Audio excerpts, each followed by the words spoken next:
people bent on expanding their nation extensively, not just to like the neighboring country, but to two countries over, and they're interested in creating a network of vassal states that really kind of aren't just expanding the territory, but working as empires have, with a system that allows them to manage client kingdoms, and to essentially, not just exact tribute, which people had done in the past. The Egyptians had done it.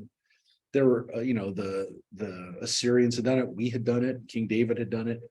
But it's not just exacting tribute. It's literally managing empires and moving people around by the thousands in a way that, to some extent, the Greeks are the Persians, the Greeks were inheritors.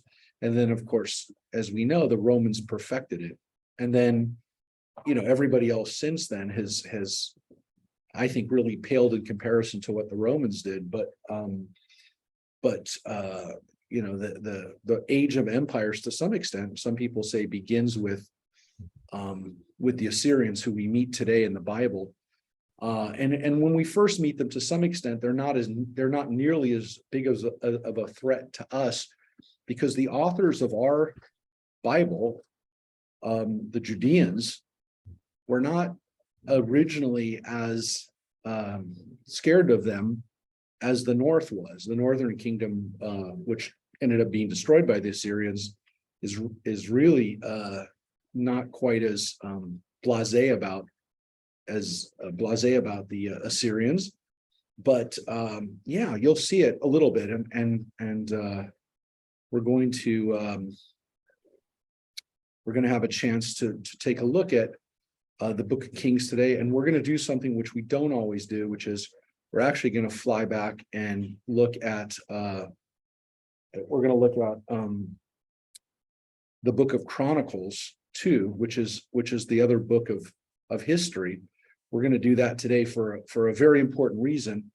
But I'm going to turn it over to Rosemary now, where we picked up, and we're going to read back a little bit our introduction to King Azariah, who's actually also known as the King Uzziah.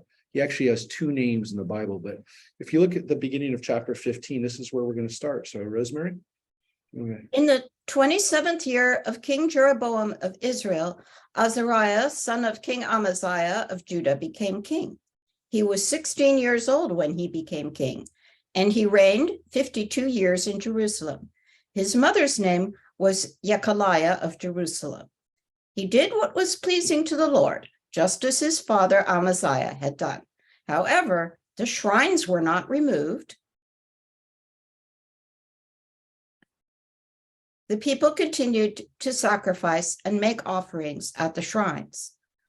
The Lord struck the king with a plague, and he was a leper until the day of his death. He lived in isolated quarters, while Yotam, the king's son, was in charge of the palace and governed the people of the land. The other events of Azariah's reign and all his actions are recorded in the annals of the kings of Judah. Azariah slept with his fathers, and he was buried with his fathers in the city of David. His son Yotam succeeded him as king. Okay. Now, that's what the book of Kings tells us about King Azariah. Azariah literally means the help of Azar, the help of Adonai. But as I said, he's also known as King Uzziah in the Bible. He's actually known by two names. We're not really sure why. The theory is that there's a scribal error, that Azariah becomes Azariah, which is possible because the Vav and the Resh look very similar. But it's also possible that he might have been known by two names. Let's take a look at the book of Chronicles. So Chronicles is this simultaneous history of the kings, which definitely the book of Kings and Chronicles rely on common sources. Chronicles could even be relying on some of the sources a little bit more than the book of Kings is, and that the details here are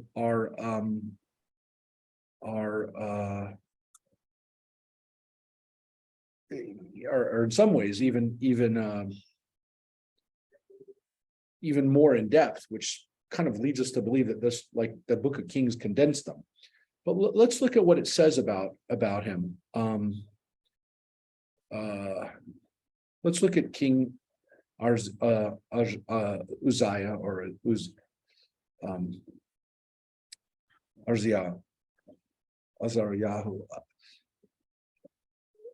Let's take a look at it. Rosemary, why don't you read us the Chronicles versions? Again, we don't do this a lot, but I want you to see what it says about him here. You'll see what's similar, but you'll also see what's missing from the King's version. So let's try. This is from chapter 26 of the second book of Chronicles. Uzziah was 16 years old when he became king, and he reigned 52 years in Jerusalem. His mother's name was Yecholiah of Jerusalem. He did what was pleasing to the Lord, just as his father Amaziah had done. He applied himself to the worship of God. That's exactly what the book of Kings said. Exactly. Except for the fact that his name is Uzziah instead of Azariah. Okay. He applied himself to the worship of God during the time of Zechariah, instructor in the visions of God. During the time he worshiped the Lord, God made him prosper. He went forth to fight the Philistines and breached the wall of Gath and the wall of Yavneh and the wall of Ashdod. He built towns in the region of Ashdod and among the Philistines. Okay, we didn't read that. The book of Kings didn't say anything about his wars against the Philistines. We don't hear a lot about the Philistines, right? We haven't heard about them really since the time of King David. And even in King Solomon's time, we don't really hear a lot about them. We actually hear that maybe Solomon and the kings of Judah had a force of Philistine, we call the Kerethites, the Cretim, that were actually, Philistine or Philistine type warriors from the Aegean who fought, who were their guards, who were their hired mercenaries, if you will. But we really don't hear anything about them. They haven't gone away. And according to this, during the time of Uzziah or Azariah, he goes to war against them. He battles them and he destroys some of their cities. That's what it says. And he actually built Jewish cities amongst the Philistines. So he created settlements. He created, as we say today, facts on the ground. He actually created Jewish settlements there. And these are places that were Philistine areas, Yavneh, Ashdod, Gath. And he does that. It also says, by the way, that he's instructed by Zechariah, who, based on this description, seems to be a prophet, right? Not only is he a prophet, he seems to kind of be like the prophet teacher, if you will. He's the one who actually kind of instructs other prophets. So, and things seem to go well. And it says during the time he worshiped God, which seems to imply that he's not always worshiping God. As we're about to see, it's a little bit more complicated than that. But let's continue with the reign of Uzziah.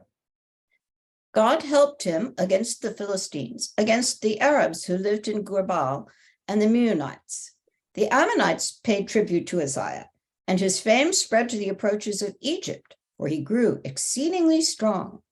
Uzziah built towers in Jerusalem on the corner gate and the valley gate and on the angle, and fortified them. Yes. So let's take a short break for a song. No, let me explain. So it also says, in addition to going against the Philistines, he went against the Arabs, which, by the way, in case you think you missed something, we haven't missed anything. This is one of the first and only references to Aravim, to Arabs, that we have in the Bible. Now, we know that Ishmael is the ancestor of Arabs, but it doesn't really say much about them. We don't really hear about them until here. And here it says that he went to kind of war against them and conquered them. And it also says that he kind of laid tribute on the Ammonites, who usually, by the way, are paying tribute to the Israelites, the northern kingdom, the kingdom of Israel. But during his time, they were paying tribute to Uzziah and Judah. And then it says this interesting line here, Vayiven Uzziyahu, Migdalim. He built towers. Well, let's actually read a little bit more too. He built towers in the wilderness and hewed out many cisterns, for he had much cattle and farmers in the foothills and on the plain, and vine dressers in the mountains and on the fertile lands, for he loved the soil. Excellent. Well, before we get into too much more of what he did, but this all seems really good. He's expanding territory. He's strengthening Israel. He's building things. He's building infrastructure.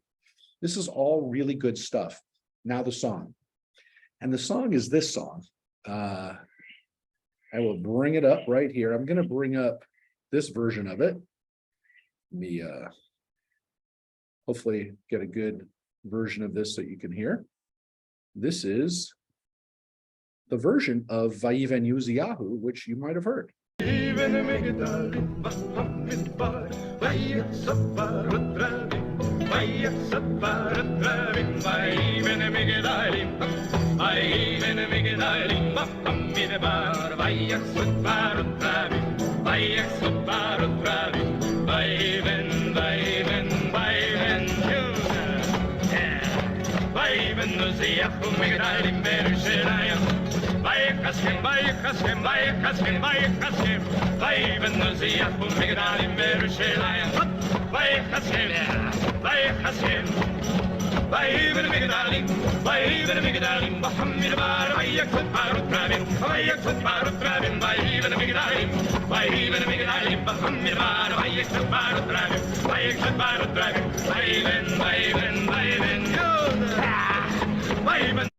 Anyone ever heard that? No. So, Vayiven Uzziyahu, very popular Jewish folk song, specifically Israeli folk song. I'll play it. Judith just got on here. Judith, can you hear us?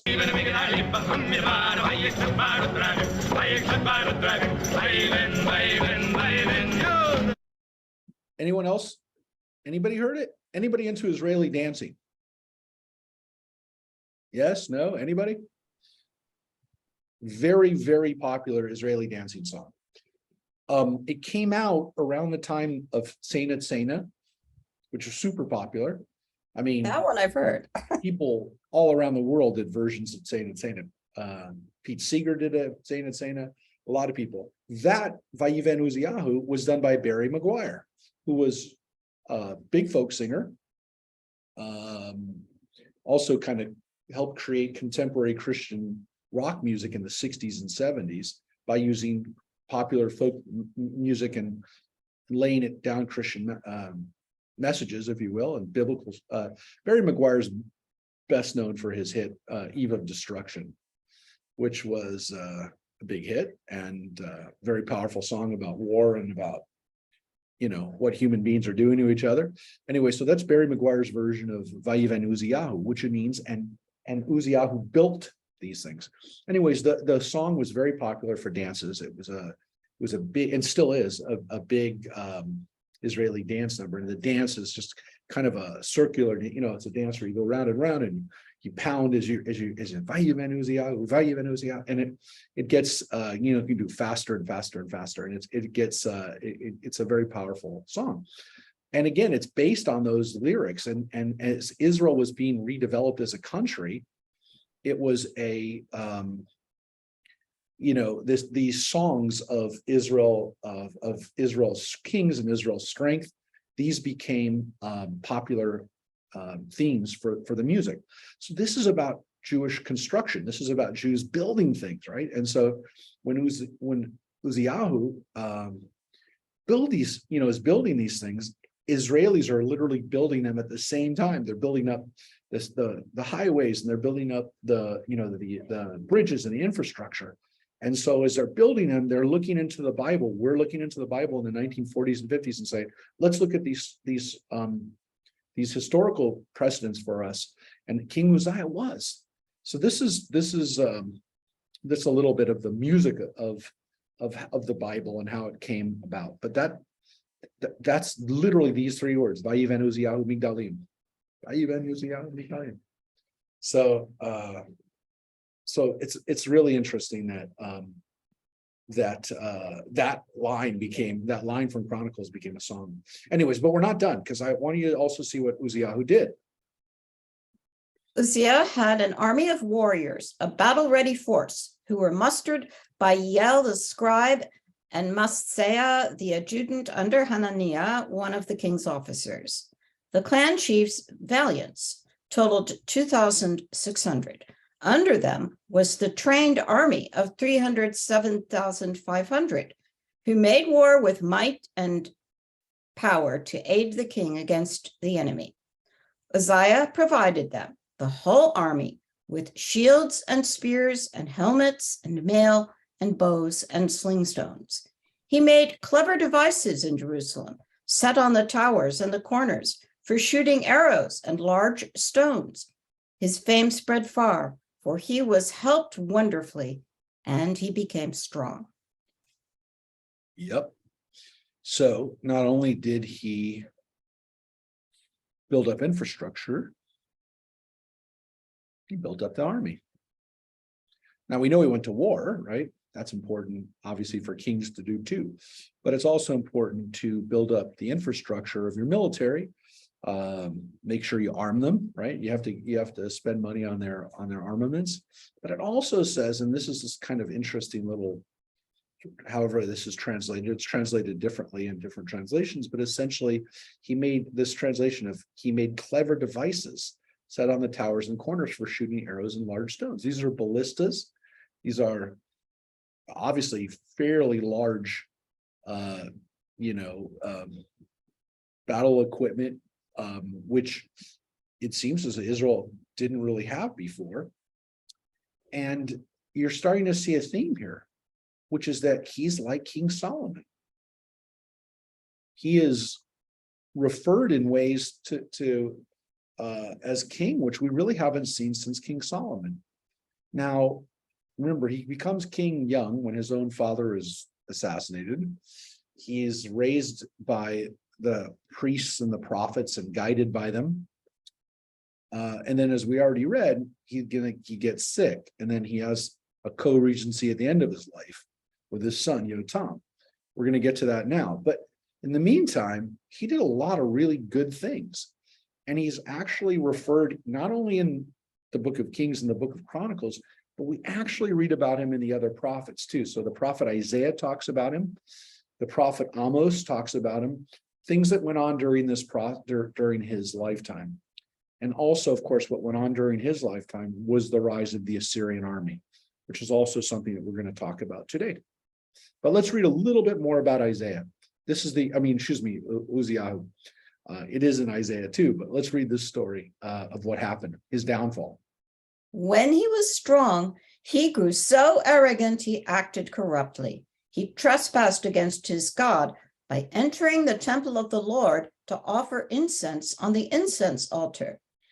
The priest Azariah, with 80 other brave priests of the Lord, followed him in, and confronting King Uzziah, said to him, "It is not for you, Uzziah, to offer incense to the Lord, but for the Aaronite priests who have been consecrated to offer incense.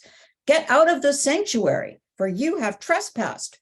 There will be no glory in it for you from the Lord God." So what is his downfall? His arrogance, right? His arrogance, his pride in his stepping on toes, especially the priests. So what this king does, Uzziah / Azariah, and maybe one of the reasons why this guy doesn't call him Azariah is because there is another Azariah. There's a priest named Azariah. And this is the priest that actually confronts Uzziah and says to him, no, this isn't your place to do this. This is the priest's. You don't offer. Now, he didn't offer a sacrifice. He didn't offer an animal, but he did offer an incense, sacrifice offering, whatever you want to call it. That's enough. That's enough of a problem. And again, ancient Israel had these checks and balances. We see sometimes when the priests step over the edge and get too involved in the politics. And here you see when a king gets too involved in the religion. And so this is a big deal. And the priests confront him and say, get out. What are they going to do? What are you going to do when the king? He's got a huge army. He's got a big army. Is going to do something. Now, how many divisions do the priests have? Now, it helps if you're a priest, and also if you're the writers of this story or the editors of this story, you get a miracle. And here's the miracle. And this is really why we're reading this. I didn't want you to just know about Uzziah as a king, because that's important. And it is good to know the backstory of how powerful he was, how successful he was. This is the key part. This is why we're reading this. Uzziah, holding the censer and ready to burn incense, got angry. But as he got angry with the priests, leprosy broke out on his forehead in front of the priests in the house of the Lord beside the incense altar. When the chief priest, Azariah, and all the other priests looked at him, his forehead was leprous. So they rushed him out of there. He too made haste to get out, for the Lord had struck him with a plague. King Uzziah was a leper until the day of his death. He lived in isolated quarters as a leper, for he was cut off from the house of the Lord, while Jotham, his son, was in charge of the king's house and governed the people of the land. The other events of Uzziah's reign, early and late, were recorded by the prophet Isaiah, son of Amoz. Exactly the same that we had in the other book, other than the fact that here it says right here. And you're going to learn about it in the prophet Isaiah. So somebody put it in there. That we're also going to see it. We're going to meet Uzziah in the book of Isaiah, in the prophet, which is not a historical book. So we're not going to see it, the history, but we get that. And then the last bit here too. Uzziah slept with his fathers in the burial field of the kings because, they say, he was a leper. His son, Jotham, succeeded him as king. Yes. So not only did he have to live separately, but he died separately. Well, he didn't die separately, but he was buried separately. He will live forever, eternally, in a separate grave because he was a leper. So this is a pretty serious deal. The fact that he was leprous, the fact that he is a very successful king until he goes a little too far. It's an interesting story. It's a story that, again, a lot of people, don't know because they don't know about the Book of Kings and they don't know the history. So they're not that familiar with Uzziah. And again, to some extent, there's a real big lesson here about,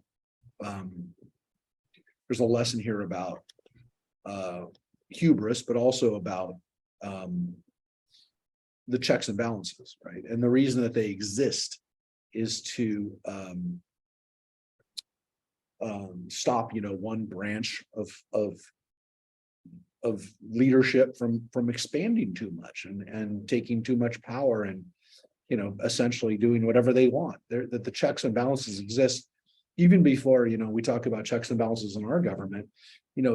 Theoretically, we talk about the checks and balances in government, but we also have other checks and balances, right? Essentially, journalists are supposed to be another check and balance to the power of politics to begin with. Corporations, are checked to some extent.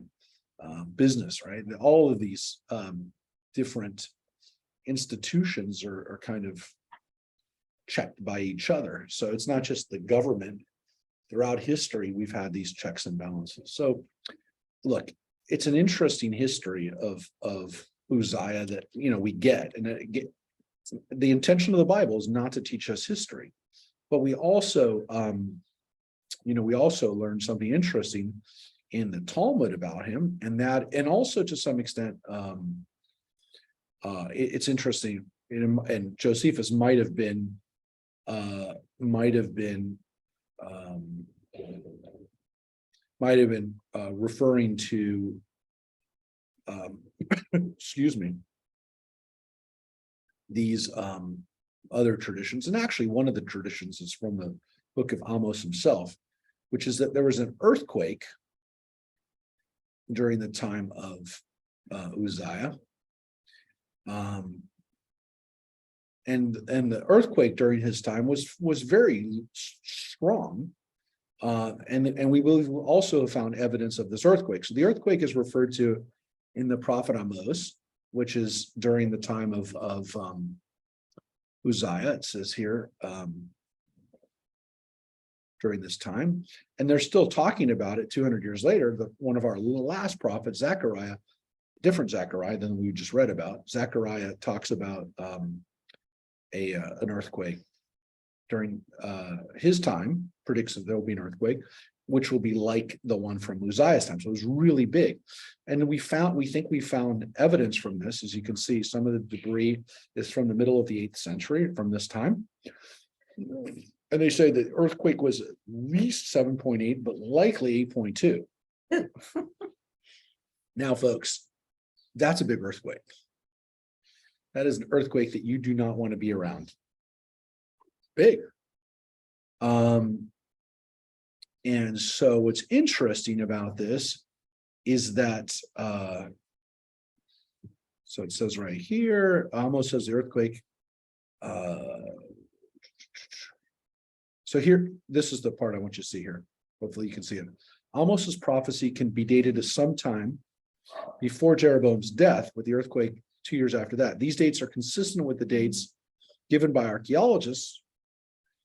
They're inconsistent with the traditions found in Josephus and the Talmud, but not the Bible, that the earthquake occurred when Uzziah entered the temple to offer the incense, excepting the beginning of Uzziah co-regency began somewhere around 750. So what's interesting is that Josephus and the Talmud recount a history that the earthquake happened at the moment that he went into the temple and got hit with the leprosy. So that the earthquake is even like bigger example of God's punishment for Uzziah's doing the wrong thing. I'm going to show you one other thing right now before we move off of Uzziah. But that's why the book of Kings doesn't really tell us that much about him. I'll show you one more Uzziah picture or Uzziah text, and that is, everyone see that picture? Mhm. You know who painted that picture. Rembrandt. Yeah, you don't even have to, I don't even have to tell you, right? His Right. pictures are so powerful and so unique, right? In some ways, though we think that some of his students painted some of his, had students who Well, worked for it could be School of Rembrandt, but that face looks very Rembrandt.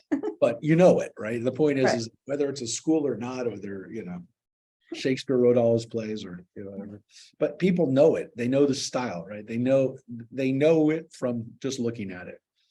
And what's so interesting is this is Uzziah painted by Rembrandt, the leper. So what is he basing this on? His own, examples of leprosy. Remember, Uzziah did not have leprosy because leprosy didn't exist in Israel yet at that time. But you can see the face of Uzziah. You can see definitely the trappings of his rule, of his kingship. But he may be grabbing his hands like that because he's lost fingers, lost some appendages or something. But Rembrandt loved painting Jews. He loved painting Jewish characters from the Bible.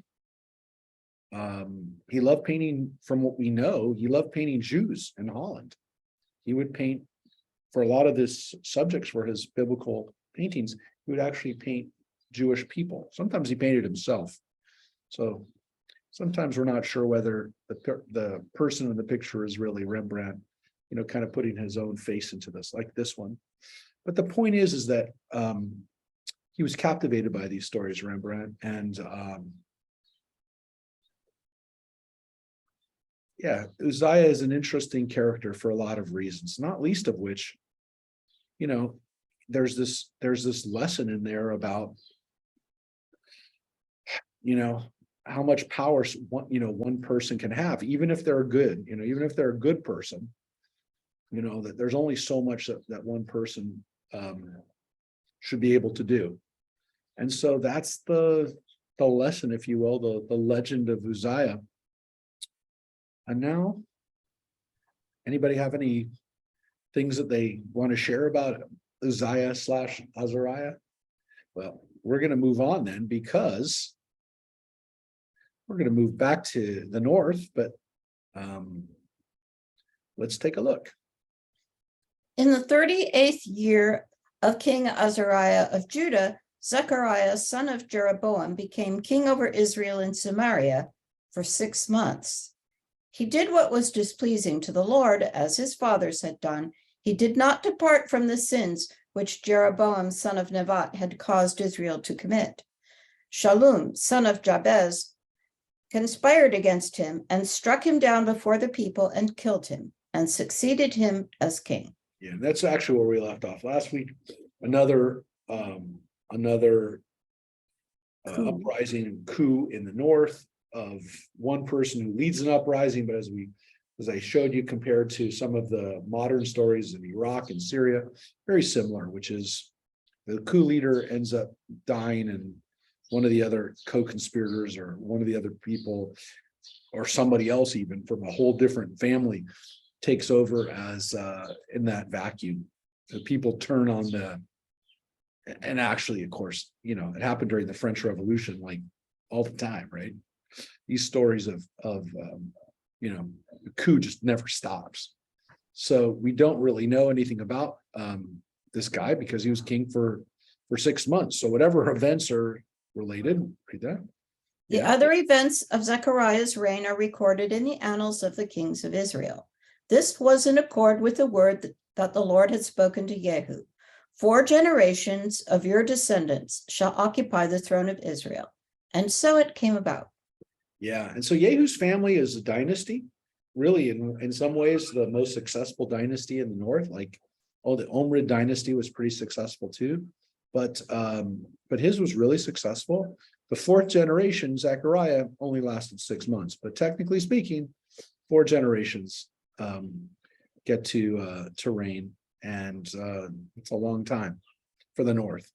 It's about 150 years, not 150 years, about 120 years, 100 years, something like that. A little over 100 years, not 150. All right. Shallum, son of Jabesh, became king in the 39th year of King Uzziah of Judah, and he reigned in Samaria 1 month. Then Menachem, son of Gadi, set out from Tirzah and came to Samaria. He attacked Shallum, son of Jabesh, in Samaria and killed him, and he succeeded him as king. The other events of Shallum's reign and the conspiracy that he formed are recorded in the annals of the kings of Israel. And so he doesn't reign for very long.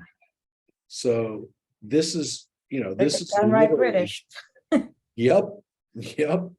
So you had very quickly, you had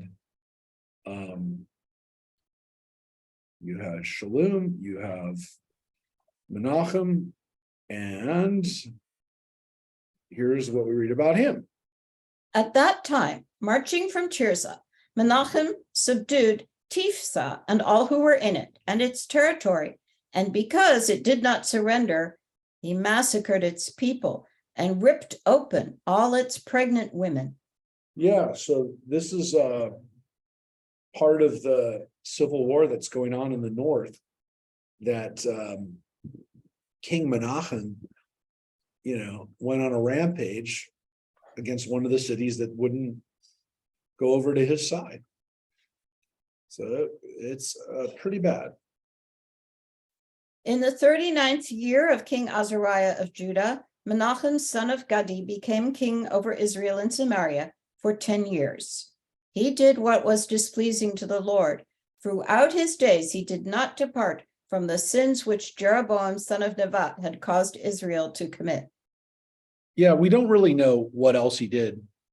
Again, he's king for 10 years, Menachem, so that's not too bad for a king who comes about in a coup and he survives whatever purges and stuff like that.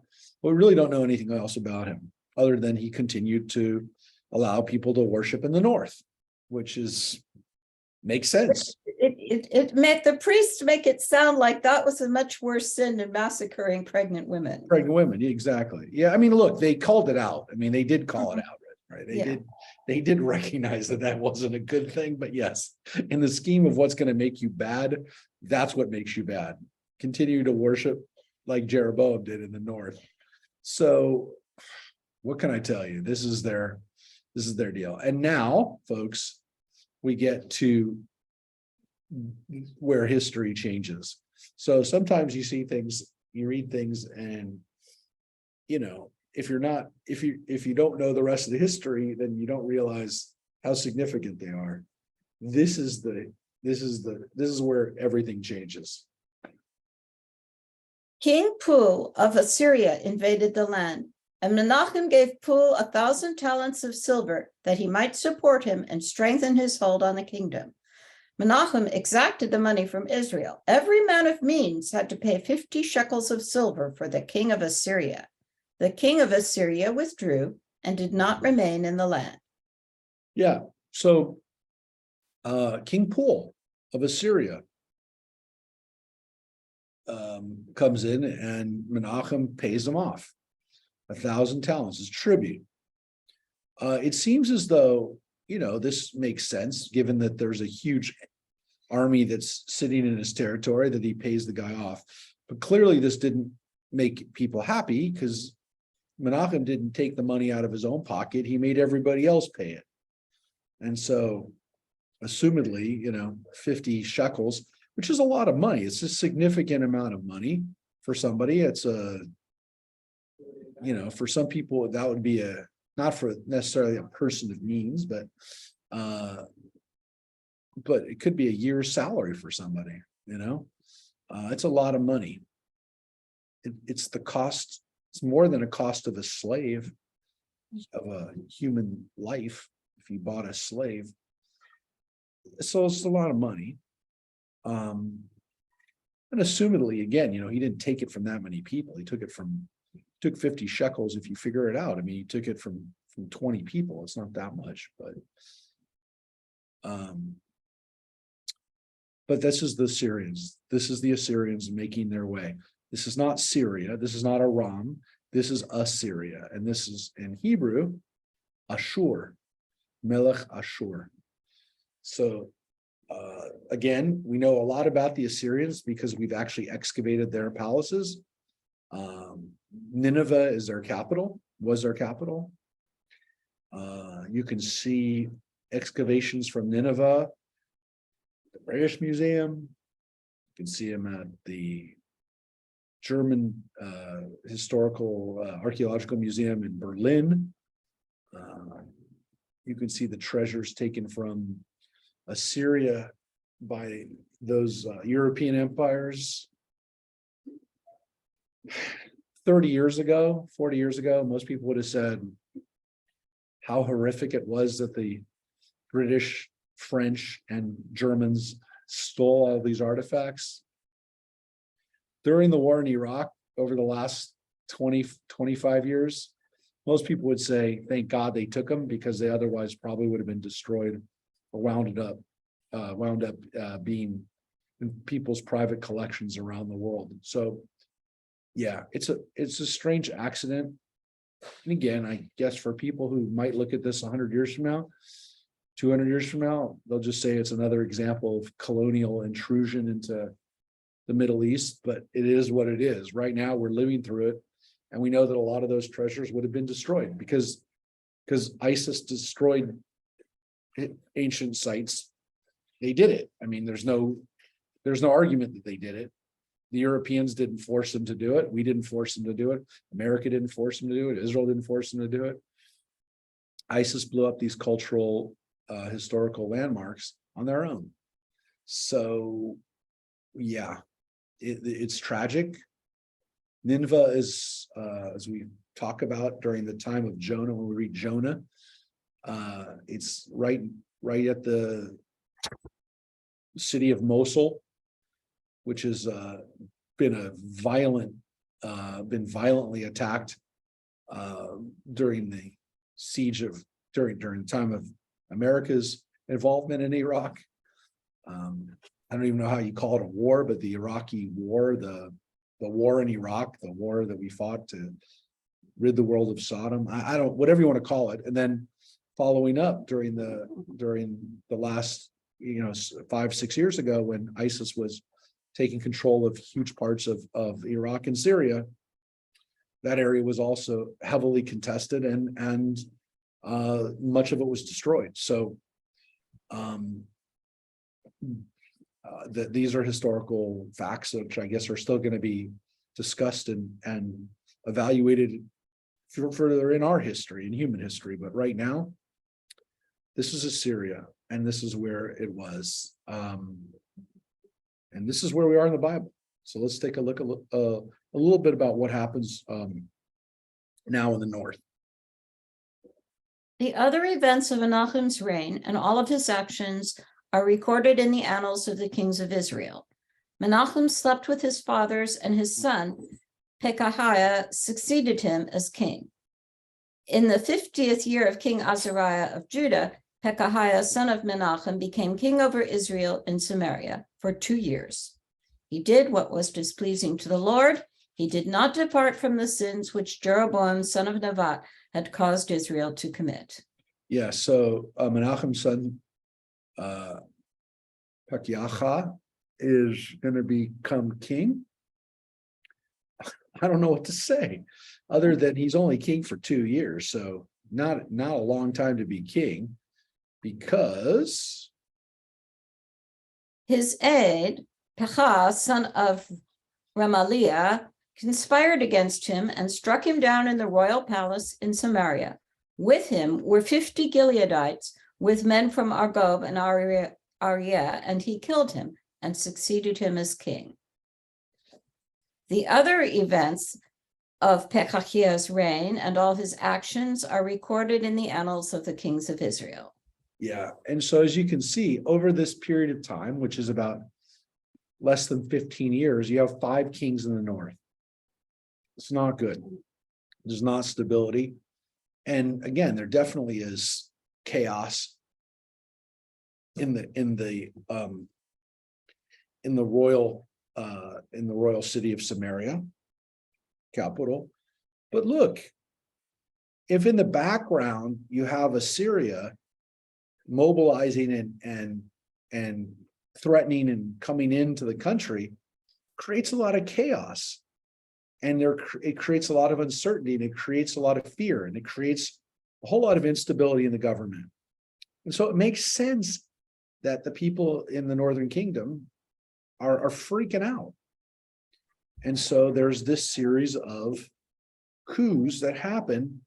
And here it says that, again, part of the coup were 50 Gileadites, that area in the Golan. We've read about Gilad before. They're kind of well known as being tough fighters. And so they're definitely, according to the Bible, part of this coup. So very similar names, Pekahiah, which is essentially Pekah, the name Pekah with God's name on it. So it's not, it's a little confusing that you have a Pekah taking over from Pekahiah. But that is the north. And this is all happening again around 750 BCE. These are all in the 750s. As again, Azariah is king. So we read about King Azariah, Uzziah dying already, but we're back in his reign. This is happening in the north during the end of his reign. So as strong as he is, as stable as his government is, it's not the case in the north. And this is one of the reasons why we see these prophets take a larger role, because in the north and in the south, people are freaking out. And so the prophets like Isaiah and Amos, and these prophets are starting to really become active as kind of people warning against what could happen, and we're going to see that the kind of the pinnacle of Israelite prophecy happens during this period. It starts around now and goes on for about another 200 years. And when we get to the books of the prophets, which we're going to get to soon, we'll be there soon, that's when these prophecies take place, or at least originally. Maybe be careful about how I say this. The prophecies, the original prophecies of the prophetic period are from this period. We've seen prophets before. We've seen Elijah, we've seen Elisha, we've seen the prophet Nathan, we've seen these prophets. We've seen Moses is considered a prophet. But this high time of prophecy in Jewish history starts now. And it starts to some extent because the Assyrians are freaking everybody out, because they just don't know what's going to happen. And everybody wants to know what's going to happen. And the prophets, if they tell you what's going to happen, they're going to be turned. People will look at them as a voice, and that's what happens. So let's we're with the Israelite kings. In the 52nd year of King Azariah of Judah, Pekah, son of Remaliah, became king over Israel and Samaria for 20 years. He did what was displeasing to the Lord. He did not depart from the sins which Jeroboam, son of Nebat, had caused to Israel to commit.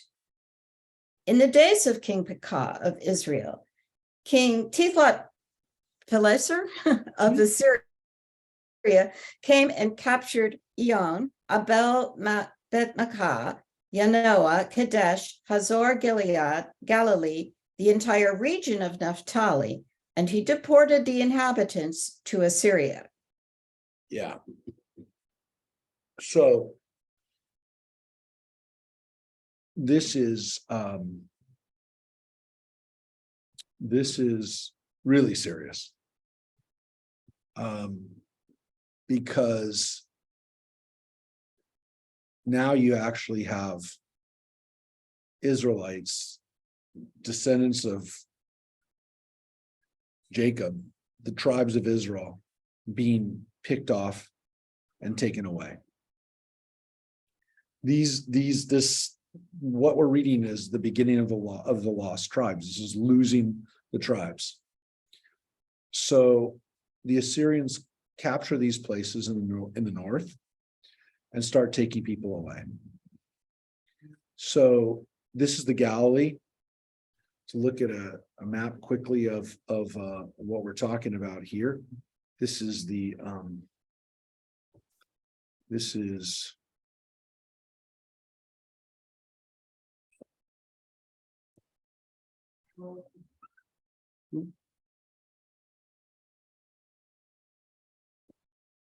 the northern tribes. So what we're talking about here is this area here, this city, down to this city, across into this area, into Gilad. This area was taken. So the Assyrians had moved into Aram, had taken the Syrians, they had taken Manasseh, they had taken Naphtali. So this area is now fallen to them. Now, Israel still has this part of Manasseh, part of Ephraim, Issachar. It still has the heartland of the kingdom in the north, but this whole other part of it is gone. So this is a major defeat for Israel. This is going to cause lots of chaos. We assume some of the people, escaped to Samaria and to some of those places that are in the heartland, but whole chunks of Israel have now just been taken away. So it's very bad. It's very bad for the north, the northern kingdom. And needless to say, the people in the south, Judah, they're starting to freak out too. Because they can see it. The writing's on the wall. They're coming for him.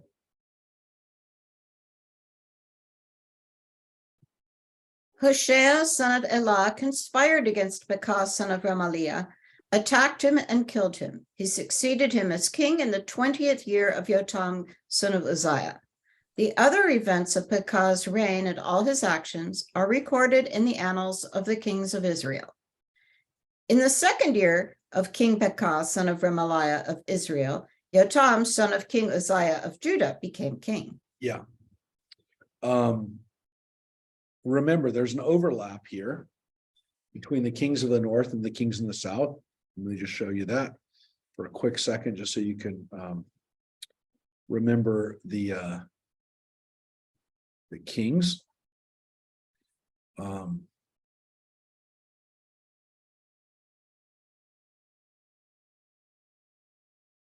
So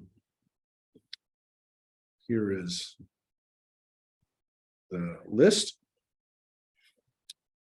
So here we have these kings of the north.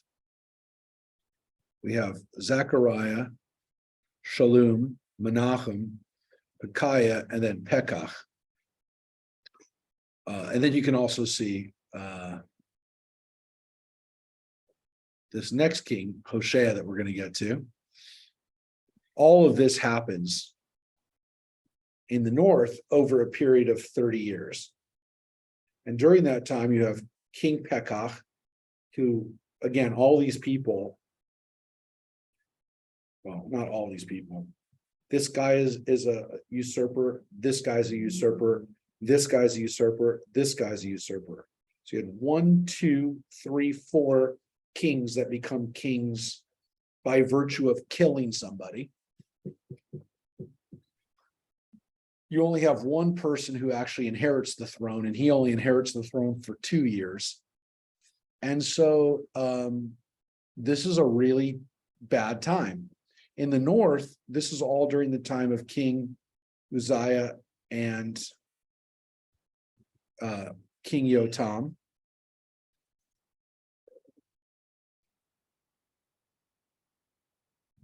And then a little part of King Jotam's son, Ahaz, will be king up through this time. And the critical year here we're going to get to is 722, which would be, as you can see, is about 6 years before King Ahaz dies. Because here's the key. Israel goes into Assyrian captivity. But you can see it starts here when Tiglath-Pileser comes in and takes away people during Pekah's time. And again, during this time, this last 30 years, there's chaos going on in the north. It's not like they woke up one morning and it's all over. It happens over a 30-year period. And now we're starting to see again the rise of these prophets, Isaiah and Micah. You'll start to see the role of these prophets. They're not all here. Like Amos is not here. I'm not sure where some of the other really famous prophets are not mentioned here, but this is all happening during this time. Hosea, the prophet Hosea. So again, this is all going on during this time. And so again, for Judah, you have Uzziah, Jotam, his son, and then Ahaz. So over that period of time, when there's 1, 2, 3, 4, 5, 6 kings, there's only 3 kings in the north. So much more stability. And I do want to point out, just so you're not confused, it says here that Uzziah was king until 740, and he became king in 748. Remember, there's a co-regency while his father's sick, that Jotam is king. So that's why there's an overlap. They're kings at the same time. It's a co-regency, where Uzziah is king, but his son is really kind of taking on the role of king. So that's why that's a little confusing, but essentially, again, King Pekach is king over Yotam, Uzziah and Yotam's time. Okay, so this is all happening here. So let's read what happens in this critical period of around 740 to like 720 BCE. In the second year of King Pekach, son of Remaliah of Israel, Yotam, son of King Uzziah of Judah, became king. He was 25 years old when he became king, and he reigned 16 years in Jerusalem. His mother's name was Yerusha, daughter of Zadok. He did what was pleasing to the Lord, just as his father Uzziah had done. However, the shrines were not removed. The people continued to sacrifice and to make offerings at the shrines. It was he who built the upper gate of the house of the Lord. So he seems pretty good. He seems like his father is a pretty good king, except he doesn't do away with the shrines. People can still worship where they want. Not what the priests want to hear, but he's a pretty good king, Yotam. And he also, you can see, did a little building himself. He built up a little bit. The other events of Yotam's reign and all of his actions are recorded in the annals of the kings of Judah.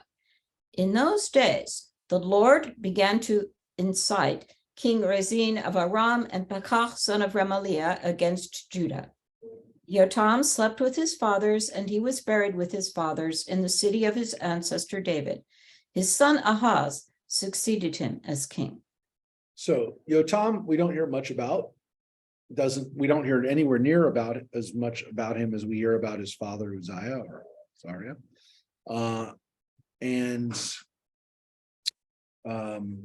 It does tell us, though, that King Rezin of Aram and Pekach went to war against him. Now that's interesting, and it kind of makes sense. They're getting pressure from Assyria, and so they are attacking Judah. So it is creating a ripple effect. The Assyrians are creating a ripple effect of encroaching in on Judah because they're getting pressure from their other side. Does anyone want to guess what Judah did because of this? Anyone want to throw out a guess of what Judah does? Judah attacks somebody. Well, no, they did. They did something else that kind of makes sense, given politics and what people do when they're in these kinds of situations. They took land from the other group. Well, they did. Well, they went back and forth. According to this, there's a reason for what's about to happen. No, this is a little bit more. I don't know how to describe it other than saying it's typical. No, Judah does what countries do when they're. They start persecuting somebody? No, they went to the Assyrians for help. They went to the Assyrians. So they went to the emperor, right? They went to the power. They went to the empire, and they said, "We need your help. Your client kingdom here, the Israelites, are attacking us. Put them, get them in control." And probably Assyria said to them, "Okay, it's going to cost this amount of money. We'll send troops in there." And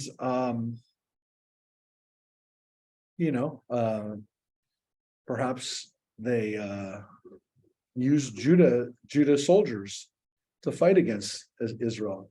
The sad thing is that Israelites and Judahites were fighting again, and to some extent, it's really only benefiting Assyria. So rather than having Israel and Judah fight together against Assyria, they're fighting against each other, and the Assyrians are sitting back and enjoying it. Now, look, our writers, the people of Judah, will say, "Hey, look how bad the north was. They were doing all these bad things. They kind of deserved it." But at the end of the day, we recognize that we have a common ancestor. We're connected. This is not the way things should be. And so there's a tragedy here too, which is that you know, rather than standing up against the Assyrians together, we're divided. And this happens. I mean, it happens throughout history. And we see it. It's hard to see it, at least for me. It's tragic because, you know, should they have known better? And maybe, again, some of the things that the prophets were really upset at was the fact that you could understand the prophets getting up in front of the people going, they're playing you. Don't you understand? The joke's on you, because they're all bad. The Assyrians are bad. Aram is bad. They're all bad. And if we just, you know, do the right thing and stand up together and pray right and do whatever God wants us to do, God will help us. So there's a kind of a tragedy unfolding here in front of us, and it happens throughout history, and it happened. You know, it happened in Jewish history when we were not strong enough.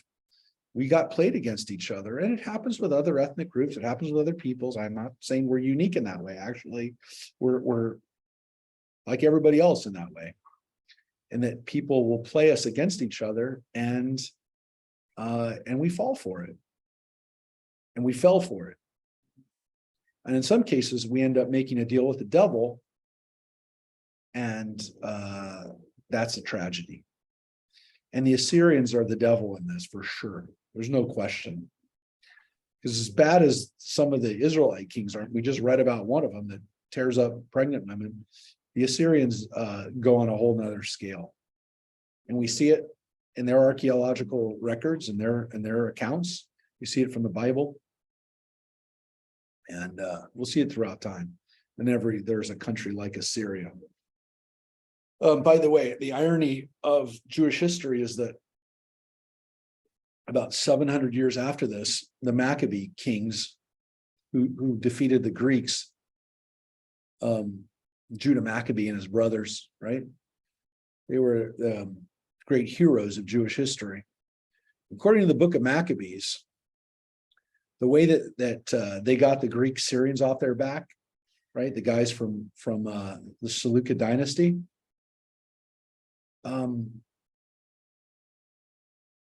Judah and his brothers turned to an emergent empire at the time, the Romans.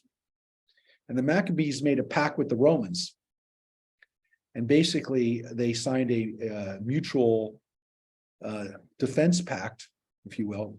It's much more for Judah, for Judah and his brothers, for the Maccabees, but essentially, the Romans signed a deal with Israel, basically telling the Greek Syrians that if you attack them again, you'll be dealing with us. And so, interestingly, the Maccabees actually invited the Romans in. The Romans would have done it anyways. I don't want to say the Maccabees were completely stupid for doing it. They would have eventually conquered the territory like they did every part of the Middle East. But ironically, we invited them in. We invited the Romans to station soldiers and to station garrisons inside Judea, as it was called during that point, because we wanted help. And the Greek Syrians were much more powerful than us. We didn't want them to come back, and so we invited the Romans to come in. So it's sad when you make a deal with the devil, but it's happened many times. Hopefully we learn from that. Hopefully we don't repeat those mistakes on our own day. So let's continue on now into chapter 16, as we read about the incursions of the Assyrians, the Assyrian army.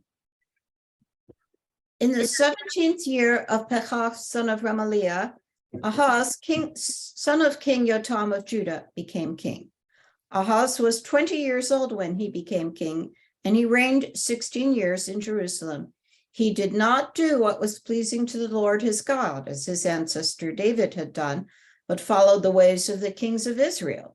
He even consigned his son to the fire in the abhorrent fashion of the nations which the Lord had dispossessed before the Israelites. Yeah. So King Ahaz, king of Judah, Uzziah's son, or Yotam's son, sorry. Uzziah's grandson. Uzziah was a really good king who built a lot and did a lot of good stuff and was raised by priests and prophets and was really good. But within 2 generations, his own son, or his grandson, I'm sorry, Yotam's son, is sacrificing his son on an altar. This is horrible. Because again, to some extent, this is another nail in the coffin for the kingdom of Judah, that we would have a king who does what the Canaanites did. And that's another way of saying it. The abhorrent fashion of the nations which the Lord had dispossessed before the Israelites. So our claim to the land of Israel is based on 2 things, really 2 things, but maybe a third thing. The first is that God promised it to Abraham, Isaac, and Jacob. Well, the second, you could say, connected to that, is that God brought us out of the land of Egypt. In fulfillment of that, and also, as the Bible tells us, and as we've read numerous times in the Torah, to kick out the Canaanites who had made themselves an abhorrent people to God for doing this kind of thing, sacrificing their children on altars, human sacrifice. The problem is now Judah has slipped back into that same behavior, which of course begs the question, well, why would God want these people to be on the land? So this is terrible. This is literally going backwards to the point where you can make the argument even Ahab and Jezebel didn't do this. So why would he do it? Well, he lived in some very bad times when they were worried about the Assyrian armies. And they were politically, it was a very tumultuous and violent time. Did somebody tell him, hey, if you sacrifice your son, you'll save the kingdom? I don't know. You can speculate about it. Clearly is horrific. The Bible records it as a, definitely it's got to be one of the low points in Jewish history when a king of Judah sacrifices his son. So, again, to put it in another way, one of King David's descendants sacrificed another king, one of King David's descendants, his own child, on an altar, burned him up.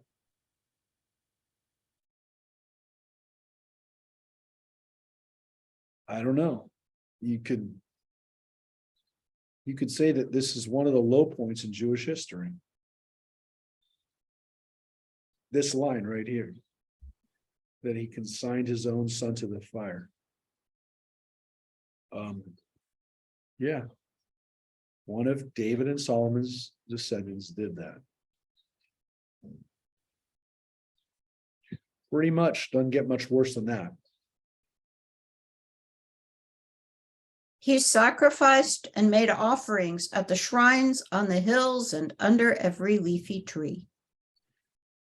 Then King Rezin of Aram and King Pekach, son of Remaliah of Israel, advanced on Jerusalem for battle. They besieged Ahaz, but could not overcome him. At that time, King Rezin of Aram recovered Elat for Aram. He drove out the Judites from Elat, and Edomites came to Elat and settled there, as is still the case. Wow. So we read about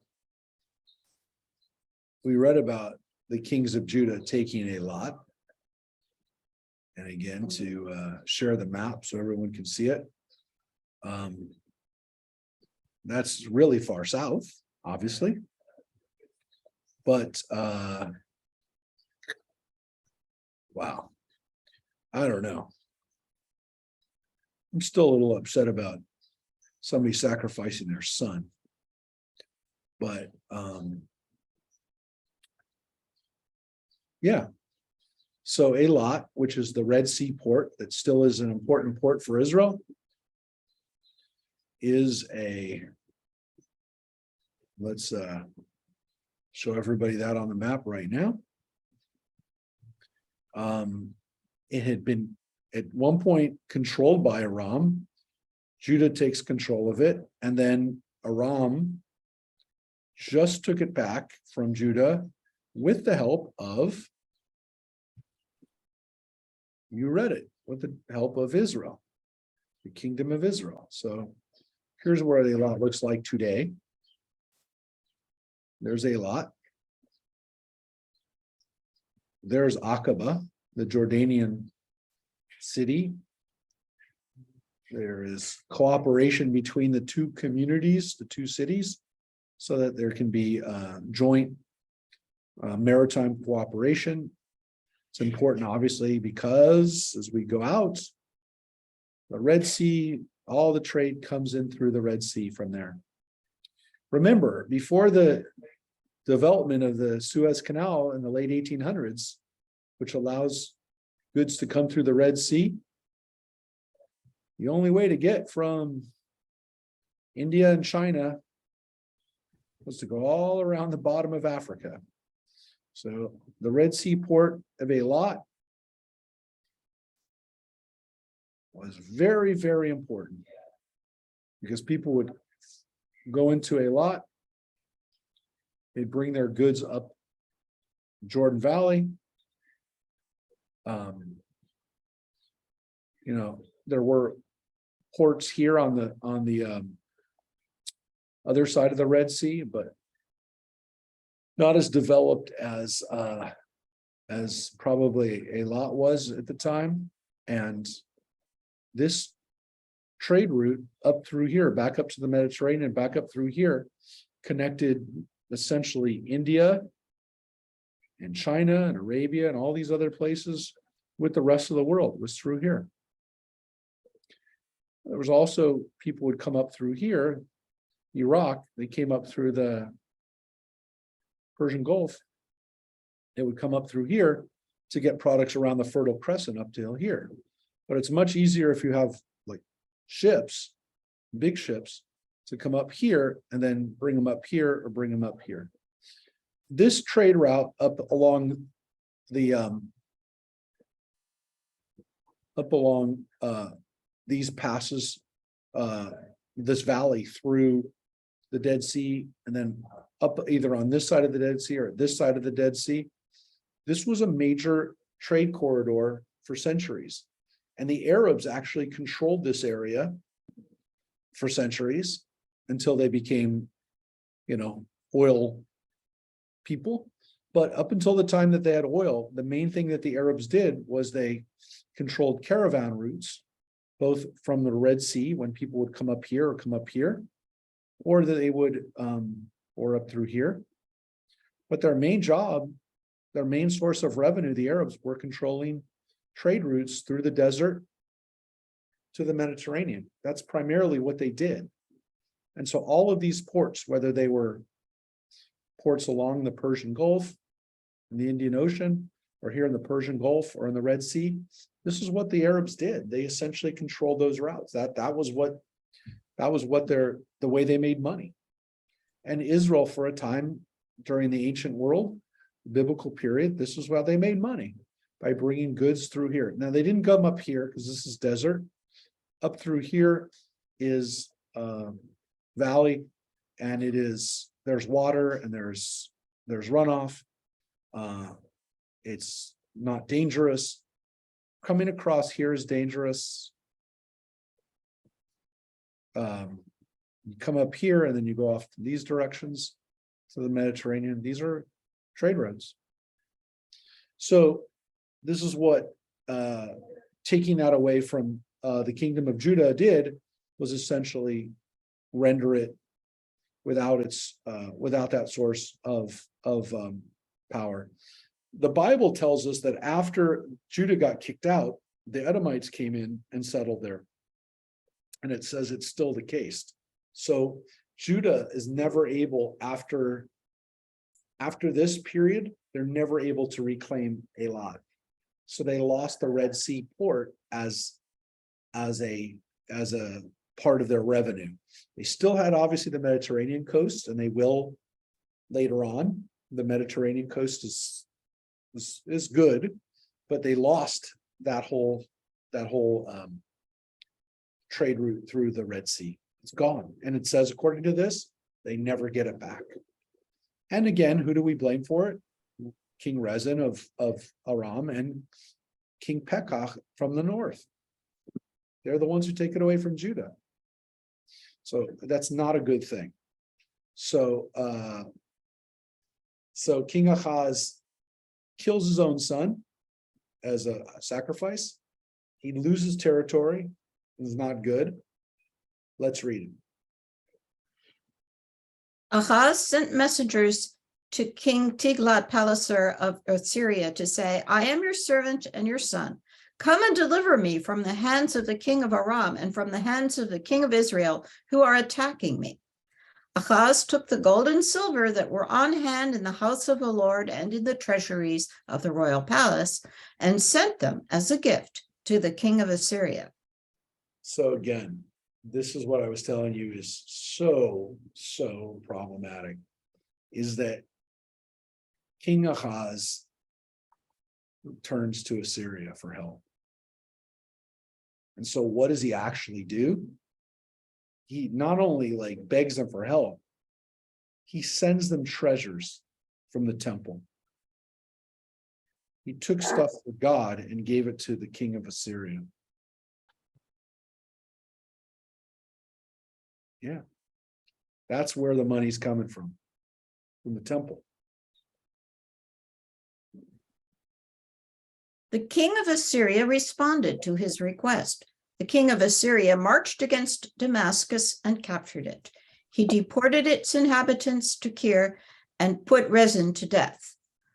When King Ahaz went to Damascus to greet King Tiglath-Pileser of Assyria, he saw the altar in Damascus. King Ahaz sent the priest Uriah a sketch of the altar and a detailed plan of its construction. The priest Uriah did just as King Ahaz had instructed him from Damascus. The priest Uriah built the altar before King Ahaz returned from Damascus. Wow. And so there is,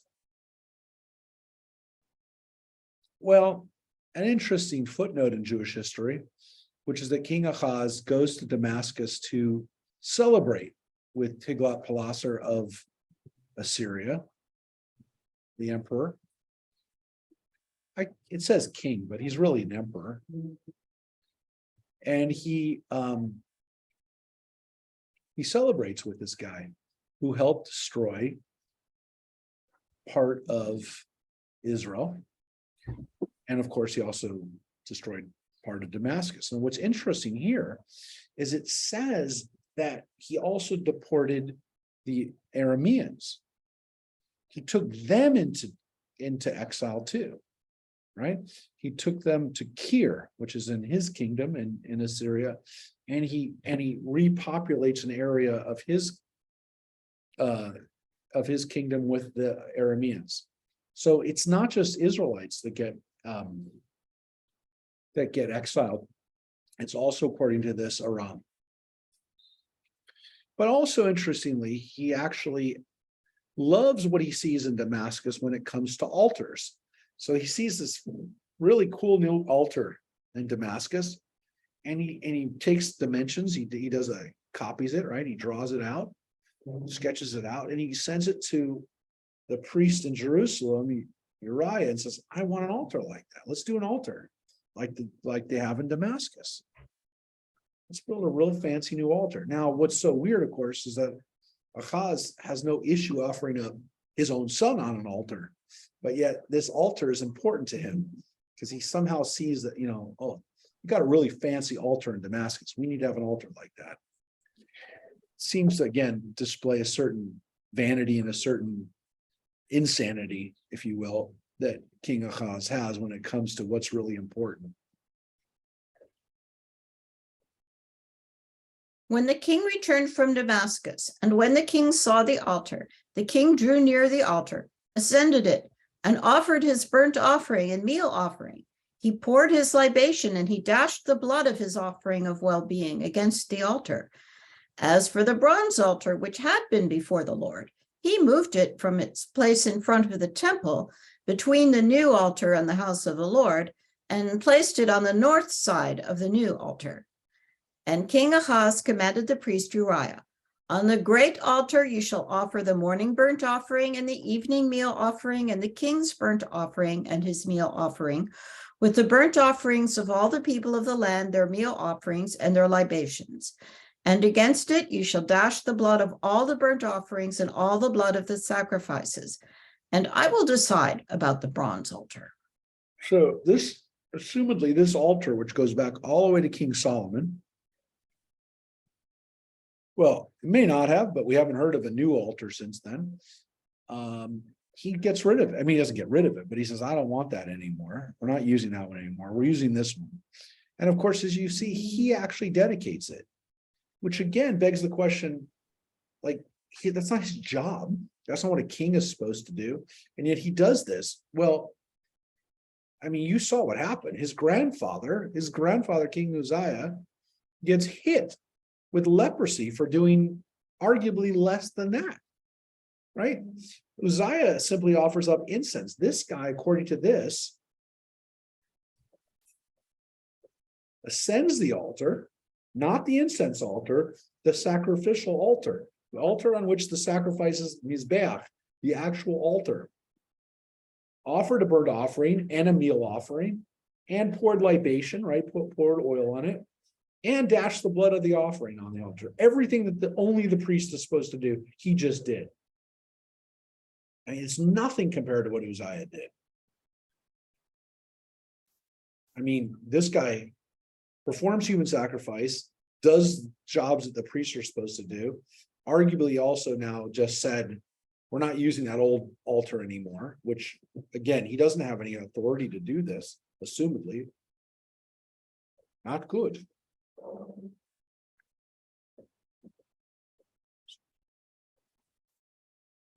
Uriah did just as King Ahaz commanded. King Ahaz cut off the insets, the laver stands, and removed the lavers from them. He also removed the tank from the bronze oxen that supported it and sent it on a stone pavement on account of the king of Assyria. He also extended to the house of the Lord the Sabbath passage that had been built in the palace and the king's outer entrance. The other events of Ahaz's reign and his actions are recorded in the annals of the kings of Judah. Now, wait a second. Well, let's read a little bit more. Ahaz slept with his fathers and was buried with his fathers in the city of David. His son Hezekiah succeeded him as king. Now, here's a weird thing. He does all these horrible, bad things. I mean, he also, assumedly, extending the house of the Lord, the Sabbath passage. And again, we assume that this is one of the enterings, one of the entrances, one of the special corridors, the word I'm looking for the temple, which seems to be a good thing. But why is he not punished for any of these things that he just did? I mean, any of these things that he just did, with the exception of maybe like expanding the entrance, the corridor, seems to be problematic. And yet, you just read, he doesn't get hit with leprosy. He sleeps with his fathers and is buried in the city of David. Not a leprosy, not with a separate tomb, no condemnation. And what's interesting here is that his son Hezekiah winds up being one of the better kings in the kingdom of Judah. His own son becomes literally a king of such importance that we almost would say that even though we read about some of these other kings like Jehoshaphat, and we read about King Uzziah, who do really good things and are successful and rule for a long time and build infrastructure and capture cities, But King Hezekiah really is the most dramatic king, and in some ways, we also read about King Yoram, who becomes king after his grandmother's purge. He's pretty important too. But King Hezekiah really is one of the most important kings, and in some ways one of the most heroic kings. What we know about him is that his father was a scoundrel, was a completely horrible person from the standpoint of religion, from the standpoint of, to some extent, politics, making pact with one of the great enemies of the Jewish people, the Assyrians, and yet he seems to die a pleasant death. He's not assassinated. So it's problematic, because as the rabbis will kind of make sense of this, and they don't talk about the kings a lot, they do comment on the fact that this really, really horrible king has a really good son. And from it, we really learn this kind of bigger lesson about not just kings, but people. That as much as we'd like to think that having a really wonderful father means that you're going to be a really wonderful son, or having a really awful father means you're going to be a really bad person, it doesn't work out that way.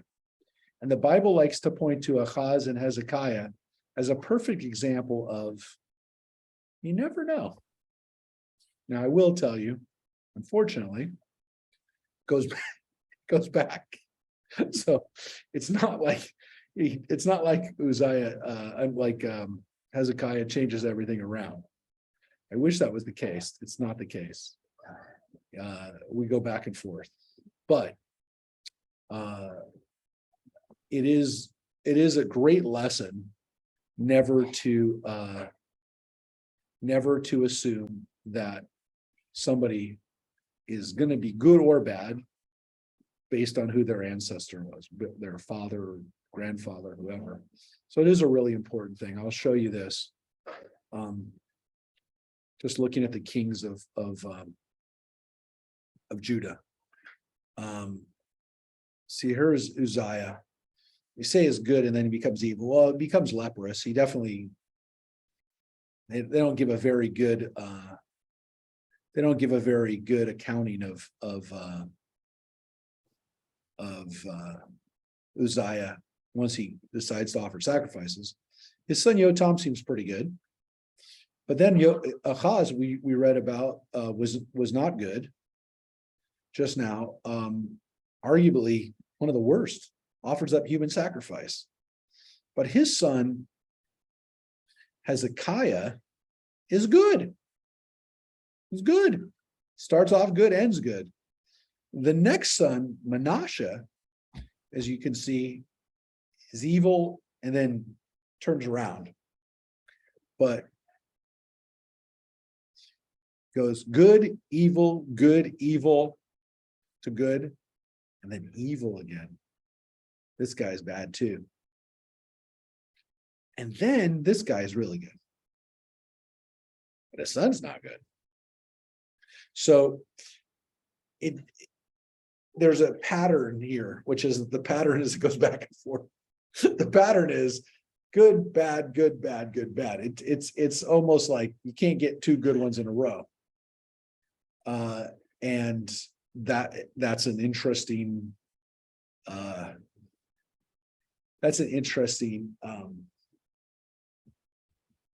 pattern. People, would want to know, can we explain this as our greater lesson from that? That's just the way it goes. It always has to go that way, where it goes back and forth, and it's hard to get two good ones in a row. Look, there's people who look at the history of the presidency of the United States and say, how many can we get in a row that are good? Look, and by whose standard, by what standard, by what measure are they good, right? But we do that ourselves too. I mean, we do that with kings and popes and rulers. Are there two good ones in a row? Or are there two bad ones in a row? Or are there a good one and a bad one?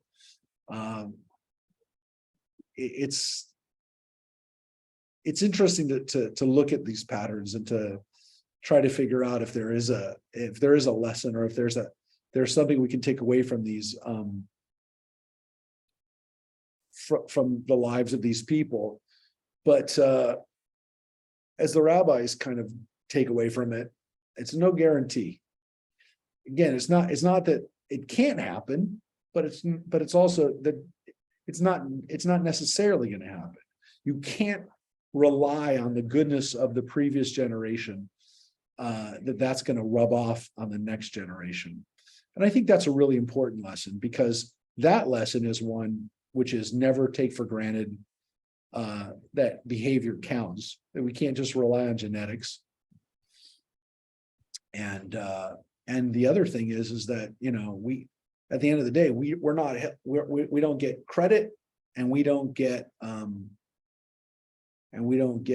punished to some extent for the people that come before us. We hope not for the people that come after us and destroy our legacy, but there is that issue. There is that issue for anytime you have a transfer of leadership and power, that, but especially when you're dealing with a hereditary dynasty, you deal with these kinds of issues. So what's the takeaway? What's the takeaway from this long list of kings? One of them, again, is can never be sure. There's no guarantee. But the other thing that we take away from it, and I hope everybody sees is in these stories, is that the Jewish people did not sugarcoat the history. They didn't pull out the bad parts or the embarrassing parts, the horrific parts, and say that wasn't part of our history. We hopefully look at it as a lesson, as a teaching lesson. This isn't to say these people are all bad, because they're not all bad. And in some cases they change, their behavior changes. They're not destined to be bad or destined to be good, that they can make decisions, and they're more complex, that life is more complex than myth or than fiction, right? It's much more complex. And I think that when we recognize that our history gives us an opportunity to learn from it and to deal with it, to say, hey, these were real people. They did some really bad things. I mean, look, if you're a Jew, if you're a Christian, you look at what this King Ahaz does. I mean, technically speaking, Jesus, according to the Christian Bible, is a descendant of King David as well. I mean, we all are. This is one of our ancestors that did this. And so the Bible doesn't sweep it away. It recognizes that we're capable of doing that. Who's capable of doing it? You're capable of doing it.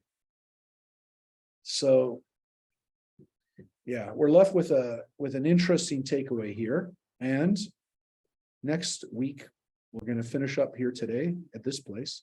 And next week, we're going to continue with chapter 17, because as we come to the end, and I will show you this before we depart and go our separate ways. If you look at the book of Kings, we're entering the last phase of it. These last chapters, from chapter 18 to chapter 25, deal with the last 150 years of the kingdom. About 120 years, actually, 140 years, whatever. But if chapter 1 we were in King Solomon, and right now we're in about 720, you can understand that there's about 250 years, 260 years to get us here. And then the last period is going to be the last 120 years. And much of that, by the way, is the last 40 or 50 years of the kingdom, 30 years actually, of the kingdom of Judah before it is exiled and destroyed. And so what we're reading about now is we're reading about the Assyrian destruction, is that the authors and definitely the editors of the Bible knew from their vantage point what's happening.